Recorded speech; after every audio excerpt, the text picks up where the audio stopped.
Saatnya meraih mimpimu, arahkan pandangan ke depan, Tuhan kan menuntunmu.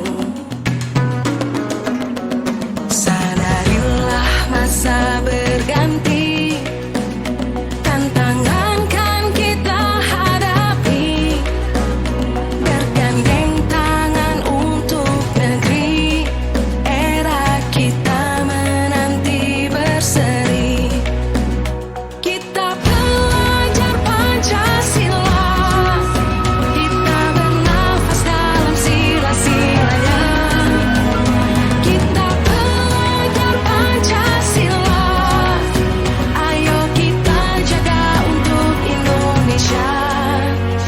Bersatu dalam perbedaan, berpegang tangan dan berlari. Singkirkan egomu, oh kawan, demi negeri ini. Jadilah generasi emas, cerdas berkarakter itu kita. Berjuang dan harus berani, kita terus torehkan prestasi.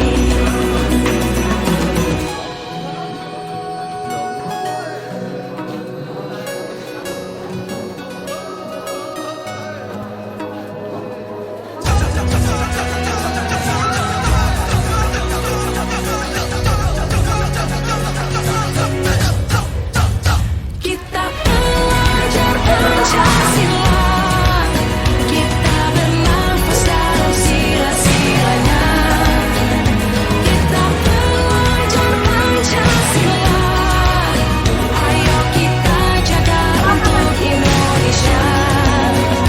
Kita pelajar Pancasila, kita bernafas dalam sila-silanya. Kita pelajar Pancasila, ayo kita jaga untuk Indonesia.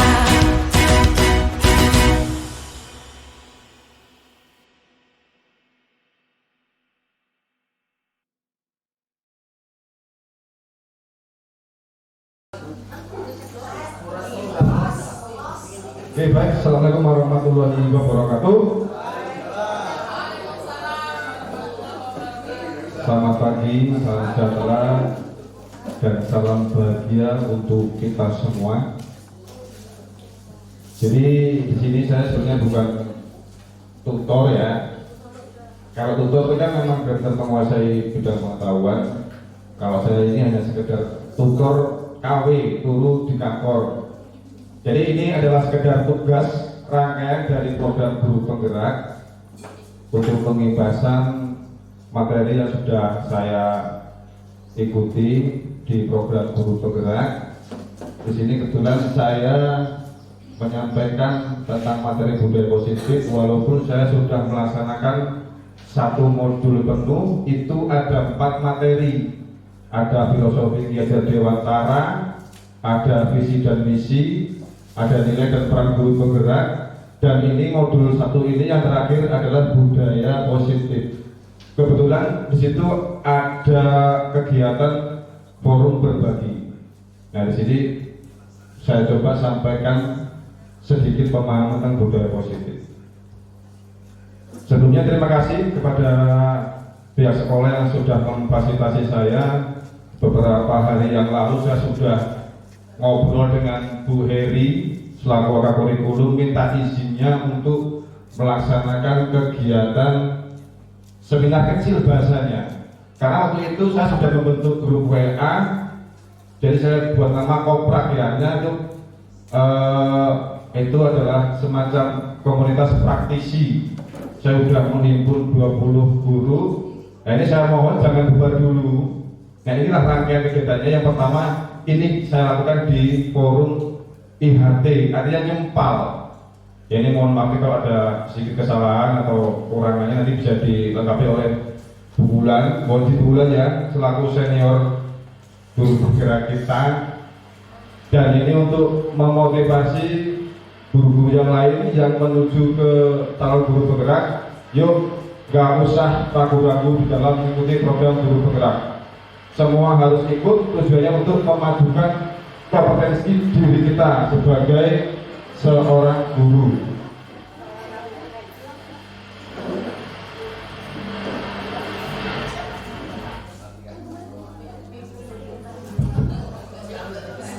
Jadi sekali lagi terima kasih untuk pihak sekolah yang sudah memfasilitasi saya. Di sini intinya saya tidak menggurui, hanya sekedar berbagi. Jadi nanti kalau ada sedikit yang mengganggu karena memang ini direkam, ini adalah kegiatan rangkaian tugas dari guru penggerak. Salah satunya adalah melaksanakan seminar kecil, tapi ini udah besar ini. Jadi mohon maaf nanti kalau misalnya nanti kurang pas. Oke, sebelumnya untuk konsentrasi supaya lebih fokus lagi, coba Bapak Ibu semua saya minta untuk berdiri dulu. Kita coba keprok-keprok dulu lah, biar fokus dulu. Abang Dio, suara saya perlu nggak ini? Suara saya perlu ya? Kita breaking sebentar untuk fokus ya, fokus supaya lebih fokus dalam mengikuti pelaksanaan kegiatan di hari ini. Ini sepertinya simpel aja kok ini. Nanti kita gerakan tepuk-tepuk aja. Nanti saya kasih kode kalau seperti ini 1 kali, seperti ini berarti 2 kali. Nah nanti kalau sebelah kanan berarti kelompok yang meja sebelah kanan itu tepuk. Kalau saya seperti ini berarti kelompok yang meja sebelah kiri itu tepuk. Artinya secara bergantian. Jadi melihat dari kode yang saya berikan menggunakan tangan, ya. Coba dulu semuanya dulu tepuk tangan dulu coba. 1,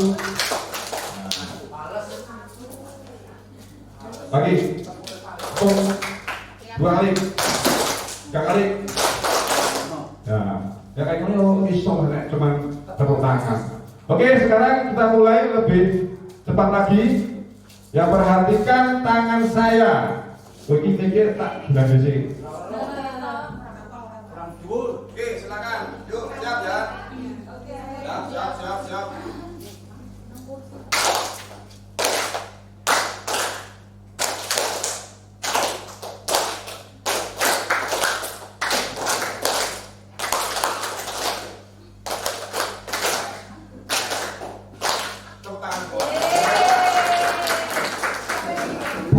Ternyata masih belum fokus. Satu lagi ini hanya sekedar pemecah kebutuhan aja, dari sudah mengikuti materi dari Bu Heri. Coba sekarang ini gamenya ini hanya sekedar peserta mengikuti apa yang saya katakan. Ikuti yang saya katakan atau ucapkan. Ada 2 binatang yang saya sebutkan nanti. Kemudian ikuti apa yang saya katakan, ya. Jadi ada ayam dan bebek.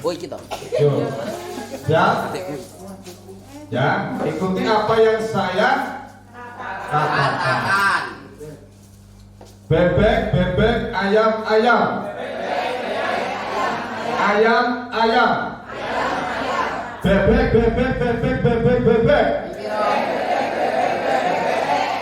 Ayam. Ayam bebek.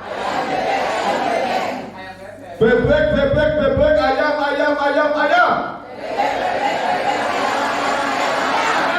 Bu Sri itu ayamnya ada berapa? Banyak. Bu Sri ada berapa ayamnya?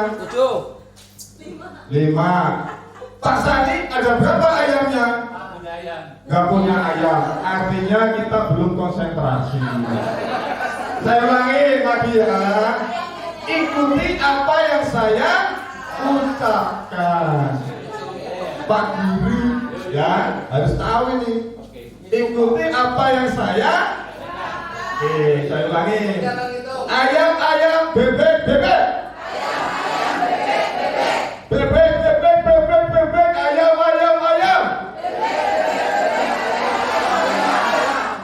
Bu ini ayamnya ada berapa? luar biasa. Lainnya, Bu Mega, ini udah berapa? Tepuk tangan. Nah, kembali duduk. Cukup.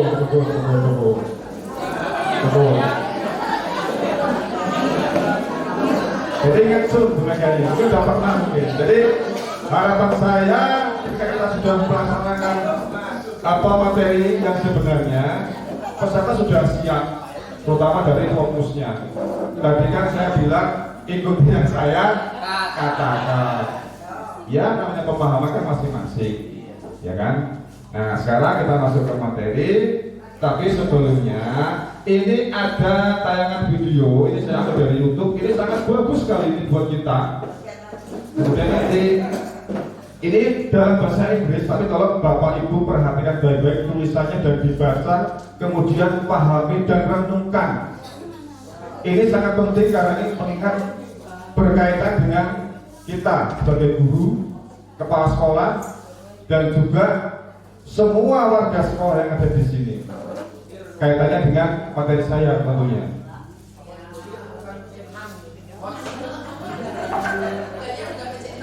Albert Einstein once said, everybody's a genius. But if you judge a fish by its ability to climb a tree, it will live its whole life believing that it is stupid. Ladies and gentlemen of the jury, today on trial we have modern day schooling. Glad you could come. Not only does he make fish climb trees, but also makes them climb down and do a 10-mile run. Tell me, school, are you proud of the things you've done? Turning millions of people into robots, do you find that fun? Do you realize how many kids relate to that fish swimming upstream in class, never finding their gifts, thinking they are stupid, believing they are useless? Well, the time has come, no more excuses. I call school to the stand and accuse him of killing creativity, individuality, and being intellectually abusive. He's an ancient institution and has outlived his usage. So, Your Honor, this concludes my opening statement, and if I may present the evidence of my case, I will prove it. Proceed. Exhibit A. Here's a modern day phone. Recognize it? Here's a phone from 150 years ago. Big difference, right? Stay with me. Here's a car from today, and here's a car from 150 years ago. Big difference, right? Well, get this. Here's a classroom of today, and here's a class we used 150 years ago. Now ain't that a shame? In literally more than a century, nothing has changed. Yet you claim to prepare students for the future? But with evidence like that, I must ask, do you prepare students for the future or the past? I did a background check on you and let the record show that you were made to train people to work in factories, which explains why you put students in straight rows, nice and neat, tell them sit still, raise your hand if you want to speak, give them a short break to eat, and for 8 hours a day, tell them what to think. Oh, and let them compete to get an A letter which determines product quality, hence grade A of meat. I get it. Back then times were different. We all have a past. I myself am no Gandhi. But today we don't need to make robot zombies. The world has progressed. And now we need people who think creative, innovatively, critically, independently with the ability to connect. See, every scientist will tell you that no two brains are the same. And every parent with 2 or more children will confirm that claim. So please explain why you treat students like cookie cutter frames or snapback hats, giving them this one-size-fits-all crap. Sorry, Your Honor, but if a doctor prescribed the exact same medicine to all of his patients, the results will be tragic. So many people will get sick, yet when it comes to school, this is exactly what happens, this educational malpractice, where one teacher stands in front of 20 kids, each one having different strengths, different needs, different gifts, different dreams, and you teach the same things the same way? That's horrific. Ladies and gentlemen, the defendant should not be acquitted. This may be one of the worst criminal offenses ever to be committed. And let's mention the way you treat your employees. Objection overruled. I want to hear this. It's a shame. I mean, teachers have the most important job on the planet, yet they're underpaid. No wonder so many students are short-changed. Let's be honest. Teachers should earn just as much as doctors, because a doctor can do heart surgery and save the life of a kid. But a great teacher can reach the heart of that kid and allow him to truly live. See, teachers are heroes that often get blamed, but they're not the problem. They work in a system without any options or rights.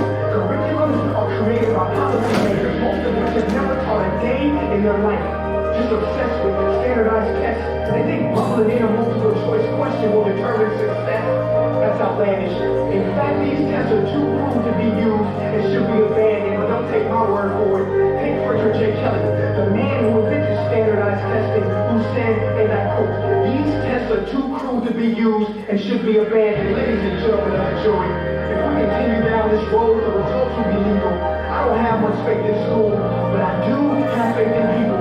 And if we can customize healthcare, cars, and Facebook pages, then it is our duty to do the same for education, to upgrade and change and do away with school spirit, as that's useless.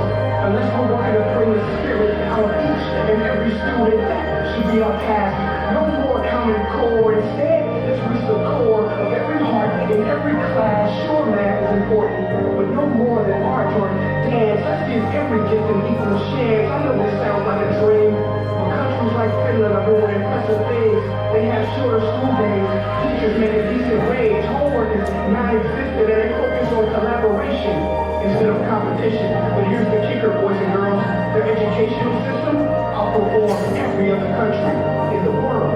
Other places like Singapore are succeeding rapidly. Schools like Montessori, programs like Khan Academy, there is no single solution. But let's get moving, because while students may be 20% of our population, they are 100% of our future. So let's attend to their dreams, and let's don't tell them what we can achieve. This is a world in which I believe, a world where fish are no longer forced to climb trees. I rest my case. Oke, cukup. Mudah-mudahan kalau melihatnya, dibaca kemudian direnungkan, itu adalah sebagai refleksi kita sebagai seorang guru. Apakah selama ini kita sudah memperhatikan kebutuhan anak? Nah, ini adalah sebuah video yang nantinya akan saya jelaskan semua, yaitu tentang budaya positif. Saya ingin coba salah satu dari teman-teman untuk merefleksikannya, apa yang bisa diambil kesimpulan dari video ini, ya, maknanya apa, terutama untuk kita sebagai seorang guru. Saya minta keikhlasannya, atau yang bersedia, satu Bapak Guru bolehlah, atau Bu Guru silakan yang mau menyampaikan refleksinya tentang video yang ditayangkan baru saja. Karena saya yakin ini, saya kemarin otak-atik YouTube itu luar biasa nyari yang kira-kira pas dengan materi saya. Ini luar biasa ini. Saya sangat tertarik dengan video itu. Luar biasa. Nanti akan saya jelaskan satu-satu. Sebelumnya mohon dengan sangat ikhlasannya satu Pak Indra, silakan Pak Indra. Boleh masuk ke depan Pak Indra biar lebih hidup suasananya. Terima kasih, Nur, maju ke depan ya. Saya mau mundur ke belakang aja. Oh, lihat kamera. Terima kasih ya. Apa yang kita lihat tadi, yang saya ambil ya, dua refleksi. Bahasanya siswa itu berbeda-beda, karakter yang unik, yang nggak bisa dibanding-bandingkan, tidak bisa disamakan antara satu dengan yang lainnya. Nah, ini yang menjadi PR kita semuanya tentunya ketika kita datang ataupun hadir masuk di kelas dengan mungkin variatif materi yang luar biasa, ada matematika, ada kimia, ada akuntansi, ada biologi, ada sejarah, olahraga dan sebagainya, tentunya mempunyai kompleksitas yang luar biasa. Jadi tidak mungkin satu individu itu bisa semuanya. Itu ikan pohon manja, ataupun sebaliknya, mungkin ya dengan analogi yang lainnya. Jadi ini sebuah pukulan yang sangat artinya itu boom lah ya buat kita semua. Yang selama ini kita itu ke anak mungkin banyak yang flat, data semua sama, harus bisa ini, harus bisa itu dan sebagainya. Ini jadi dari keunikan tadi tentunya mereka bisa mempunyai potensi ataupun bakat, kemampuan, yang tentunya itu bisa menjadi sandaran hidupnya ke depan. Jadi tidak harus pinter kimia, pinter matematika dan lain sebagainya. Semuanya itu mempunyai derajat yang sama. Saya rasa demikian yang bisa saya refleksikan terkait dengan video yang telah ditampilkan. Menurut saya video yang sangat bagus, inspiratif banget, dan ini ayo bareng-bareng kalaupun ya kita bisa mengambil atau memaknai daripada video yang ditampilkan tadi ya. Dan saya boleh menyampaikan ini terkait dengan hal itu tentunya banyak benturan menurut saya ya.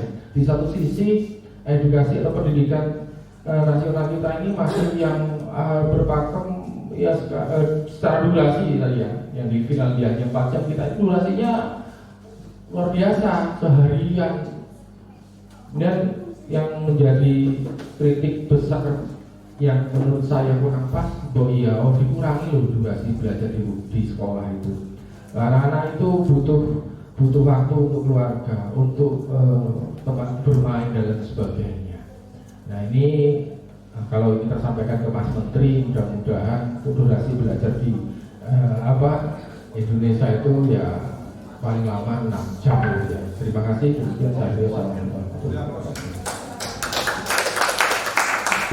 Terima kasih Pak Indra, bagus sekali memaparkan refleksinya. Memang seperti itu adanya. Ini harapan saya ini sebenarnya ini bukan mengkritik ya Ibu Srino ya, mohon maaf, ini hanya untuk bahan kita, untuk kita berefleksi diri, mengevaluasi selama ini yang kita lakukan di sekolah ini apakah sudah ya bukannya salah, artinya apakah sudah baik atau belum optimal, itu aja. Sebenarnya saya ingat kemarin itu Bu Cecilia bilang sasaran kurikulum Merdeka itu adalah 3 hal kan kemarin kan, murid dan murid. Jadi sama dengan yang ada pada video itu. Oke, langsung saja nanti akan terjawab dari materi yang saya sampaikan, kesimpulan dari video ini.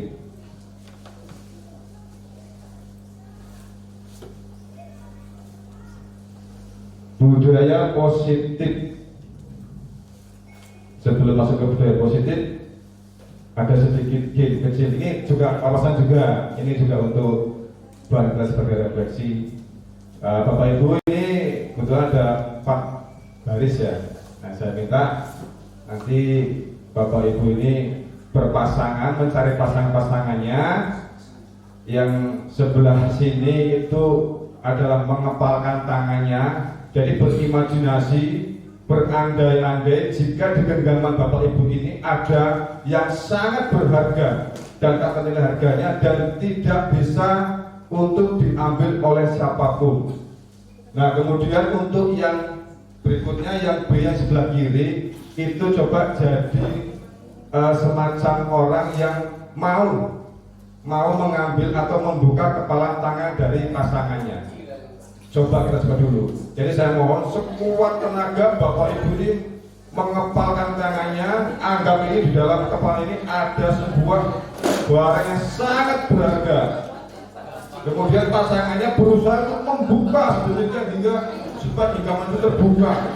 Ya mungkin menghadik, mungkin mengintimidasi, ya mungkin meraih dan seterusnya.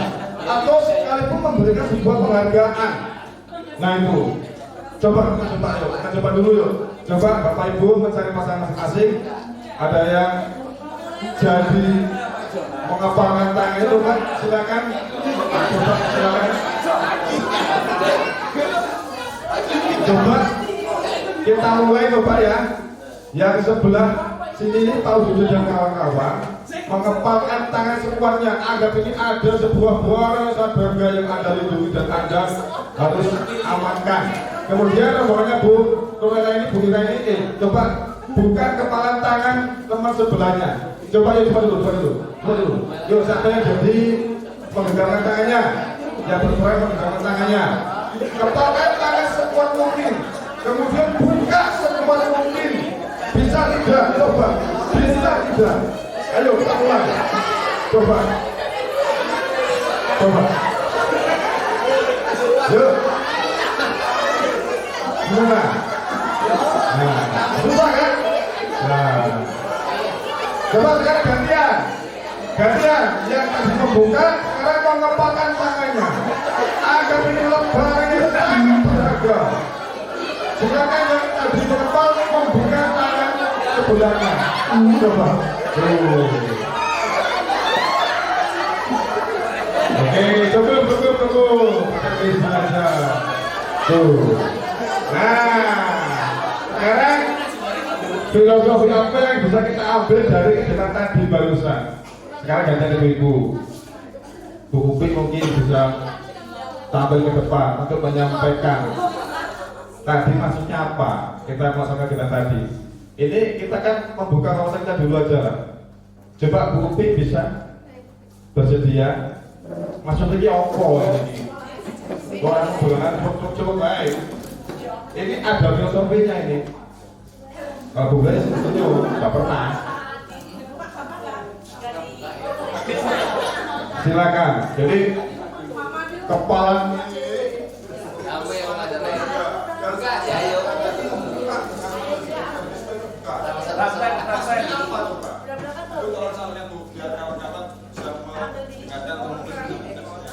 kalau yang sudah saya coba tadi dengan Bu Lastri, saya yang menggenggam, kemudian Bu Lastri yang mencoba membukanya. Nah, tapi ternyata setelah saya dengan sekuat tenaga mengerahkan tenaga saya untuk menggenggam, itu tetap saja kebuka.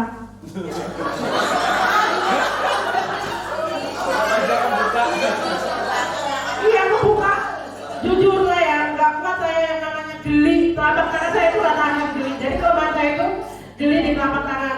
Nah, ketika saya ganti lagi pasangannya, tadi dengan Teteh juga sama ternyata. Teteh juga dengan gampangnya saya buka gitu loh. Cuma kalau dari filosofi yang saya tangkap ya Pak Reti, dari cara kita untuk membuka telapak tangan, mungkin kesulitan ya. Atau kalau dari lagunya kan ada ya, ibaratnya sudah di mawar sudah di tangan, masih cari mawar yang lain.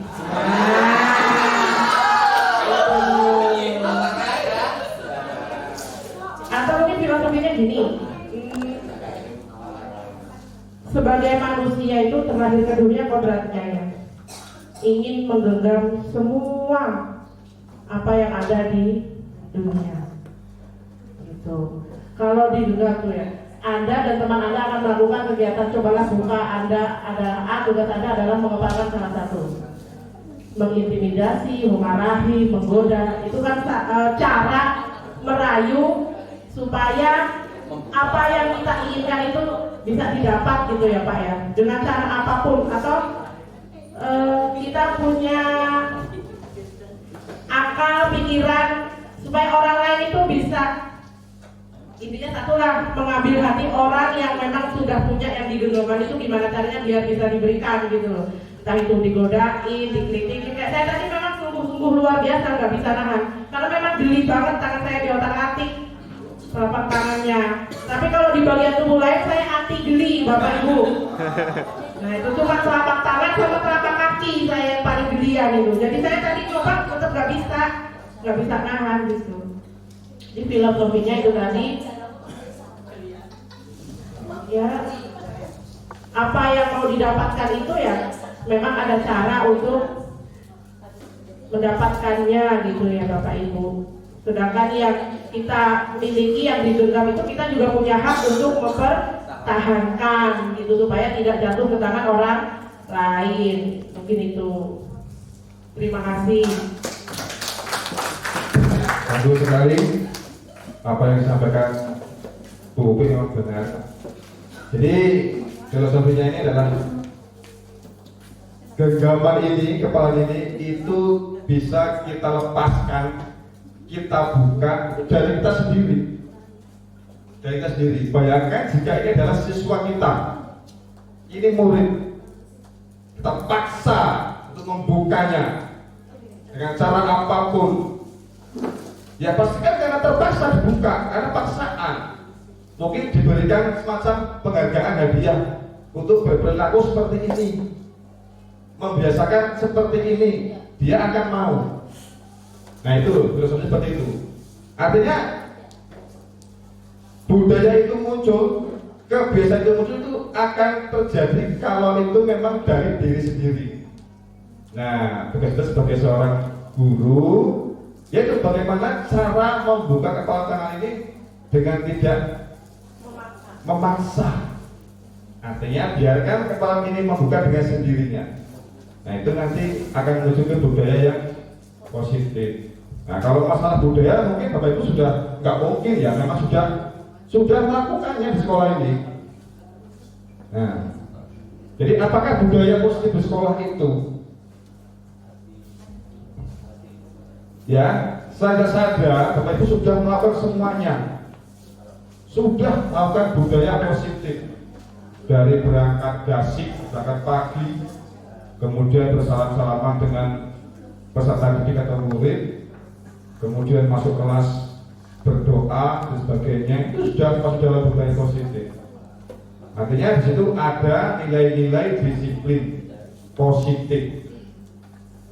Budaya positif itu adalah nilai-nilai disiplin positif yang harus dikembangkan di sekolah kita dengan cara tidak memaksakan. Nah, bisa kata tadi, atau dalam sebuah ilustrasi kepala tangan tadi. Jadi budaya positif itu adalah nilai-nilai keyakinan-keyakinan dan kebiasaan-kebiasaan di sekolah yang berpihak kepada murid agar dapat berkembang menjadi pribadi yang kritis, penuh hormat dan tanggung jawab. Nah, ini saya hanya mengajak, namanya guru penggerak calon. Saya masih calon ya, bukan guru ya. Kalau guru kan sudah berbulan nih. Kalau saya masih calon guru penggerak. Ini memang tugas saya. Di modul ini memang ada pengimbasan materi ini supaya apa?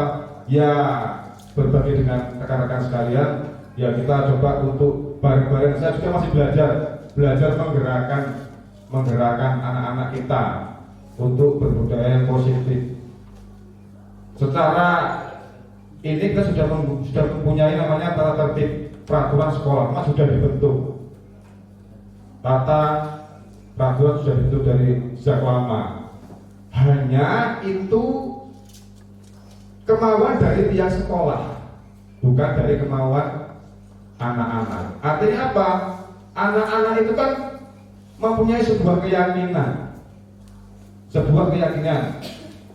Kenapa? Kalau misalnya keyakinan itu timbul dari anak sendiri, itu dia akan merasa bertanggung jawab dengan apa yang sudah dia yakini. Nah, ini nanti ada di materi berikutnya. Ini sekedar saran seperti itu. Nah, ini materi yang terkait budaya positif. Itu ada perubahan paradigma pembelajaran, disiplin positif, motivasi perilaku manusia, kebutuhan dasar manusia, posisi kontrol, restitusi, keyakinan kelas, segitiga restitusi. Itu semua berkaitan dengan materi budaya positif.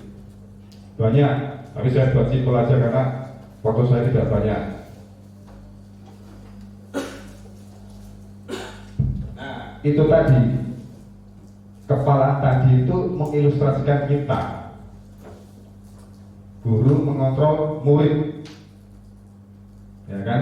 Yang kedua, ada guru yang memberikan semacam penguatan positif, mengontrol penguatan positif, efektif dan bermanfaat. Nah, ini. Kemudian yang ketiga ada ilusi kritik, membuat orang merasa bersalah. Sebenarnya kalau kita bikin anak merasa bersalah, sebenarnya itu bisa mempengaruhi psikis anak. Dia merasa tertekan, merasa bersalah karena memang apa ya? Jadi perkataan kita, tindakan kita itu bikin anak gak enak hati. Itu yang tidak pas. Kemudian yang berikutnya ilusi bahwa orang dewasa melihat untuk memaksa tadi kan. Nah, kita sering memaksa anak. Kita sering mengendalikan anak.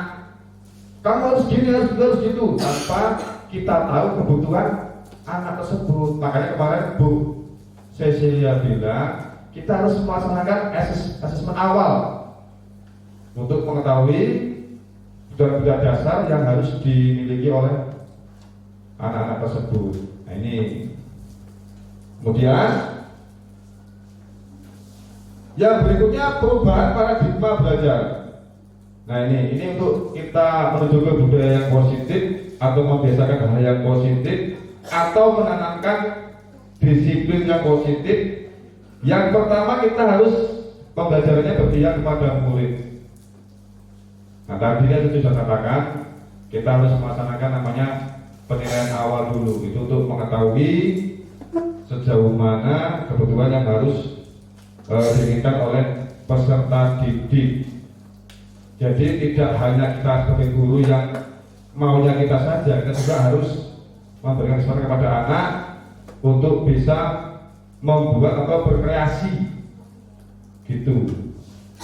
Yang kedua ini pengertiannya menurut Ki Hajar Dewantara, pendidikan yang berpihak kepada murid merupakan pendidikan yang menitik beratkan peserta didik sebagai prioritas utama. Nah, tadi sudah saya katakan sasaran kita adalah 3, murid, dan murid. Total semua untuk siswa. Bukan dari mutlak kemauan guru. Jadi secara alamiah disiplin positif itu akan terbentuk dari anak. Jika kita mengerti kebutuhan murid kita. Jadi itu. Kemudian selain itu juga kita harus, nah ini penanaman keterampilan murid abad 21. Kita sudah zaman modern, zaman serba canggih, teknologi semakin canggih, banyak sekali cara dan gaya mengajar kita untuk menyesuaikan dengan kemajuan teknologi. Jadi sekarang ada yang lagi rame-rame, misalnya HP. Nah, jadi sebenarnya kalau HP, kalau saya menggunakan HP ketika pembelajaran, itu kalau saya terus terang. Tapi kan sekolah kita sudah membuat kesepakatan itu juga kita yang membuat, nggak melibatkan anak. Ya ini sekedar ini aja. Ya kopian saya aja lah. Mudah-mudahan nanti bisa terrealisasi untuk membawa HP kembali. Mungkin karena kondisi kemarin tidak kondusif, sehingga kita tarik kembali peraturan tersebut. Jadi harapan saya ya kita sebagai seorang guru juga bisa menggunakan IT. Kayak sing mau misalnya Bu Heri menggunakan semacam kelas poin, ada menggunakan Padlet, ada menggunakan Google Classroom. Jadi asik, menyenangkan. Jadi itu kita manfaatkan teknologi yang ada. Nah, juga bisa bisa mengambil sumber belajarnya dari teknologi juga sebagai bahan literasi kita. Yaitu. Kemudian yang berikutnya disiplin positif. Maksudnya adalah disiplin diri yang memiliki motivasi internal. Nah ini disiplin diri juga mempelajari bagaimana cara kita mengontrol diri dan bagaimana menguasai diri untuk memilih tindakan yang mengacu pada nilai-nilai yang kita hargai. Nah itu, jadi anak-anak itu akan menciptakan sebuah disiplin yang positif. Itu muncul dari internalnya, bukan dari paksaan guru, bujukan guru, dan seterusnya. Jadi kita tugasnya adalah bagaimana supaya anak ini bisa memiliki keyakinan yang positif yang diterapkan sehingga menjadi sebuah kebiasaan yang dilakukan terus-menerus dan akan menjadi sebuah budaya yang positif. Yang namanya budaya itu kan sudah dihilangkan. Berawal dari coba-coba, ya termasuk ini kita sudah melaksanakan budaya positif dengan masuk jam 7 pagi. Memang ini memang ada hal yang yang agak inilah. Tapi kan kita coba dulu, kadang-kadang dibiasakan lama-lama menjadi sebuah budaya. Lah nek budaya mudah-mudahan melekat pada diri kita sendiri. Itu sulit dihilangkan, itu budaya. Jadi itu Bapak Ibu. Jadi ya saya nggak mau gurui sih. Ya saya sendirilah juga masih berusaha untuk menerapkan disiplin diri. Kemudian yang penting ketika kita berikan ke anak itu harus bersumber pada profil pelajar Pancasila, disiplin itu muncul. Di antaranya ada beriman, bertakwa. Kita sudah melaksanakannya ketika kita masuk kelas, kita membuka kelas dengan berdoa terlebih dahulu. Itu kan juga meningkatkan iman dan takwa mereka, juga untuk diri kita sendiri sebagai seorang guru. Nah, kemudian berkebinekaan global. Berkebinekaan adalah bergaul, bersosialisasi tanpa memilih tanpa memandang suku, ras dan agama. Nah, anak-anak ini itu kita harus tuntun, kita arahkan untuk bisa mempunyai nilai berkebinekaan global, tidak memandang siapapun, semua manusia derajatnya sama. Nah, ini yang harus kita kembangkan. Kemudian yang ketiga ada bergotong royong. Di dalam pembelajaran kita itu sudah melaksanakannya gotong royong itu, kerja kelompok, diskusi kelompok, bertukar pendapat, saling mengisi, saling membantu, itu termasuk dalam kategori gotong royong dalam sebuah pembelajaran.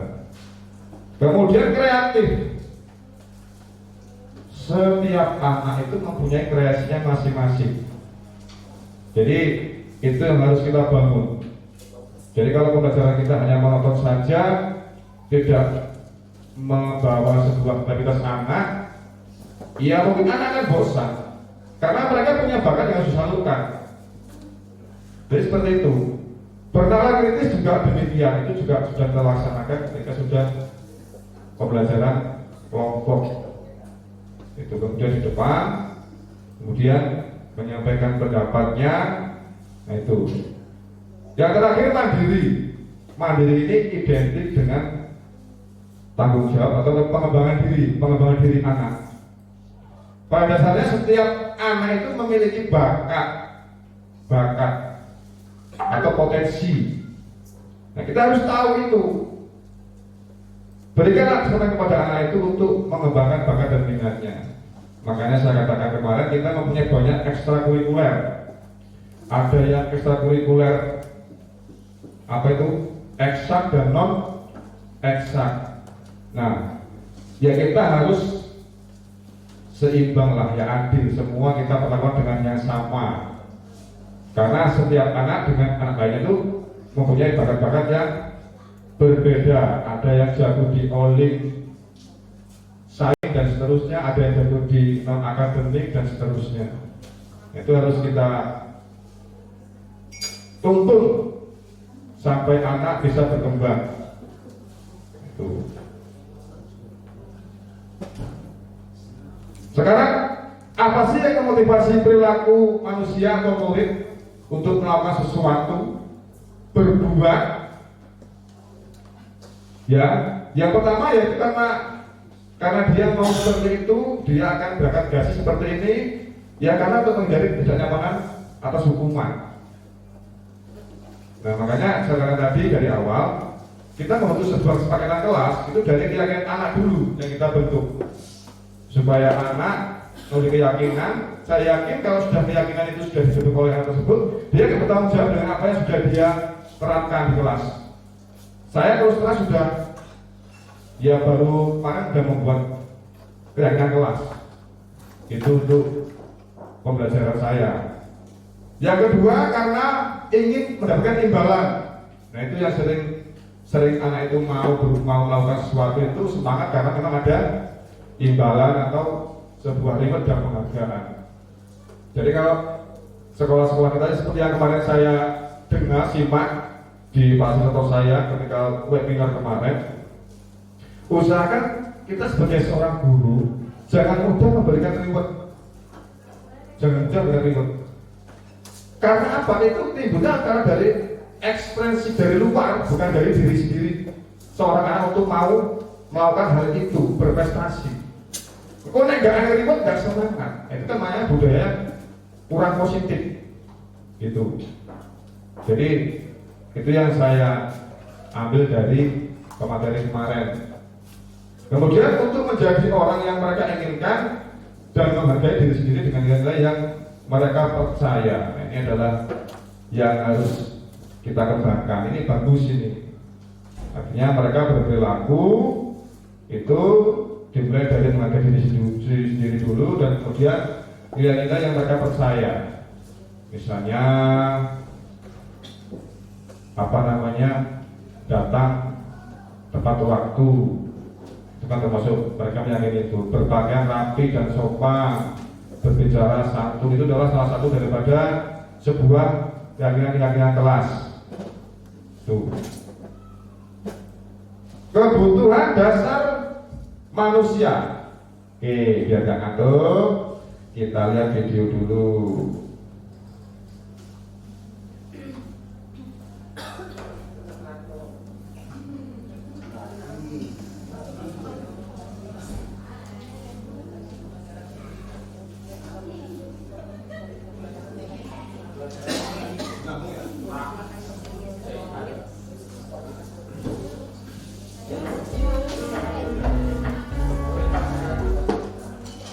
Salam dan bahagia Ibu dan Bapak guru hebat untuk membangun budaya sekolah yang positif dengan lingkungan yang aman dan mendukung murid untuk menjadi pribadi yang berdaya, seimbang, dan bahagia.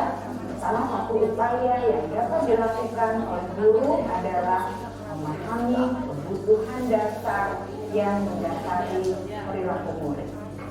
Pada video kali ini, kita akan membahas tentang 5 kebutuhan dasar manusia.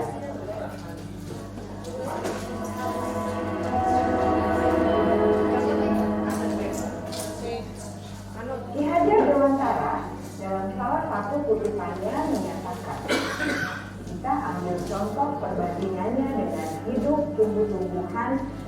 Seorang petani dalam hakikatnya sama kewajibannya dengan seorang pendidik yang menanam padi itu hanya dapat menuntun tumbuhnya padi.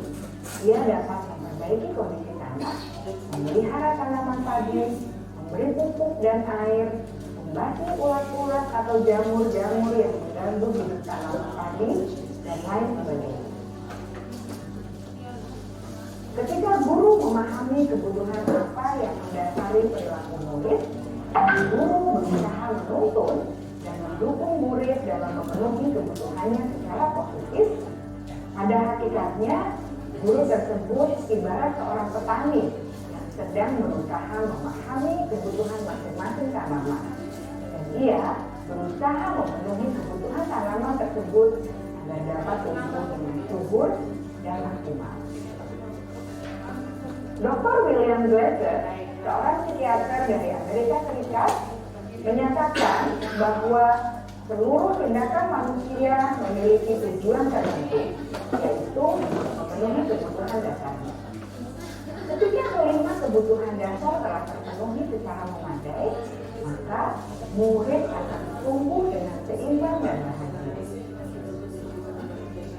Sebaliknya, ketika kebutuhan dasar tidak terpenuhi dengan baik, maka seseorang akan mengalami emosi negatif, seperti bosan, sedih, dan kecewa. Bahkan mereka dapat melakukan perbuatan yang bertentangan dengan nilai-nilai kebajikan atau melanggar peraturan. Dengan kata lain, perilaku buruk seseorang biasanya adalah respons dari kebutuhan yang tidak ada. Namun, mereka tidak tahu cara untuk menyampaikannya atau power. Akan kebebasan sama kebutuhan Tuhan yang tidak ada.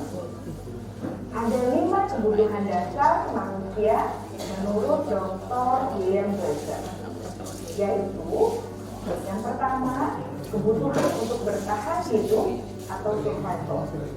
Yang kedua, kebutuhan untuk merasa diterima atau love and belonging. Yang ketiga, kebutuhan akan kebebasan atau freedom. Yang keempat, kebutuhan akan kesenangan atau fun. Dan kelima, kebutuhan akan kekuasaan atau power.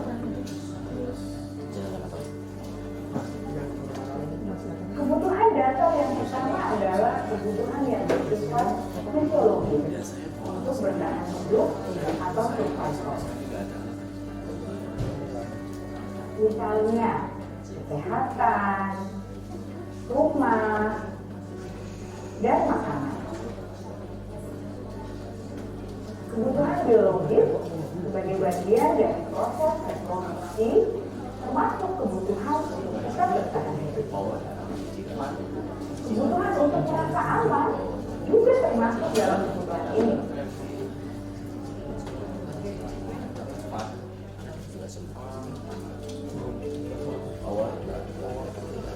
Agar murid dapat belajar dengan baik, kebutuhan mereka merasa aman, pangan, sandang, dan papan harus terpenuhi.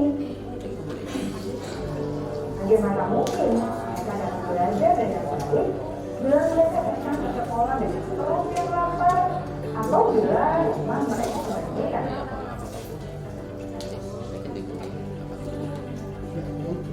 Setelah kita mengetahui kebutuhan pertama yang sebagian besar bersifat biologis, mari kita lihat kebutuhan kedua sampai kelima yang semuanya berhubungan dengan psikologi. Mari kita lihat kebutuhan yang kedua, yaitu kebutuhan akan kesukaan diterima oleh kelompok atau komunitasnya atau kebutuhan dalam ekonomi.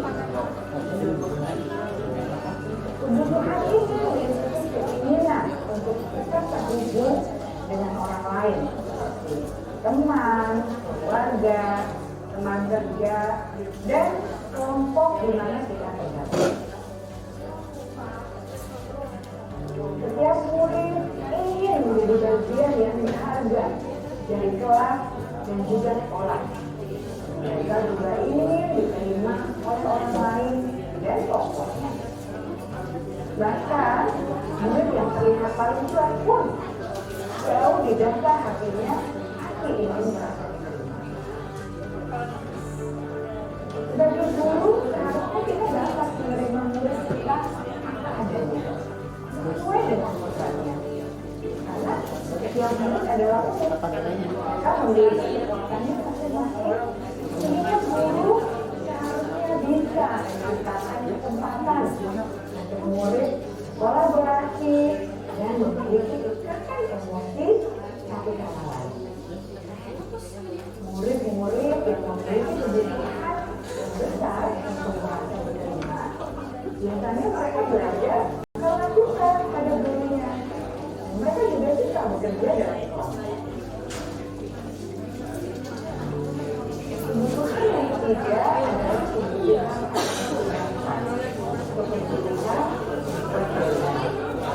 murid harus diberi kesempatan untuk membuat pilihan yang bertanggung jawab atas pilihan yang mereka telah ambil.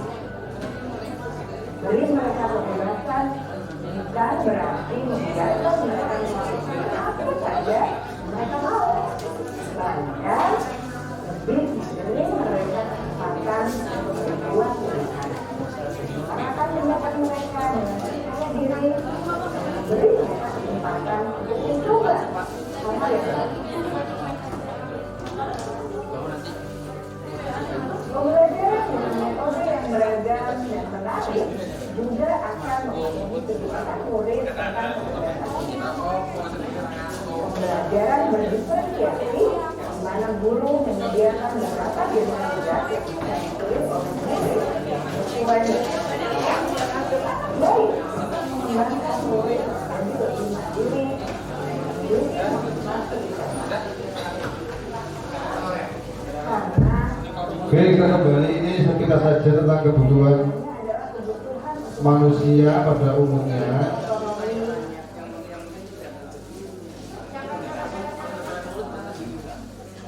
Jadi ini adalah 5 kebutuhan yang harus dipenuhi sebagai manusia. Itu pasti membutuhkan bertahan hidup atau survival.